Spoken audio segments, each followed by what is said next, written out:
Манай офс гоё юм аа.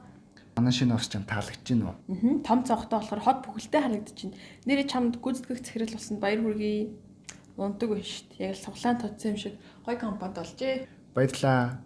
Суглаа гэснээс манай компани 100 сая төгрөгийн хонживтай суглаа гаргаж байгаа. Чи нэг азаа үзээрэй.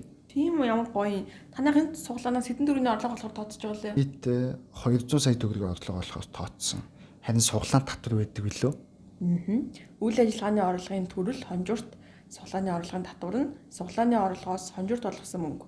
Суглааны орлогыг олохдоо гаргасан шаардлага хангаж байгаа зарлуудаа хасаад 10% татвар төлнө. Суглааны татвар 40% биш юм уу? Чи андуураад ах шүү байна.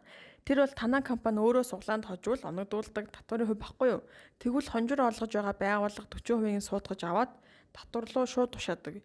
Энэ нь үйл ажиллагааны биш, бусад орлогын татварын төрөлд ордог. Тэгвэл өөр татварын төрлүүд байсан байна шүү дээ. Би хольж ойлгоод байчаа баярлалаа. Үрээ. Ингээд ямар суглаа лээ би сонирхоо.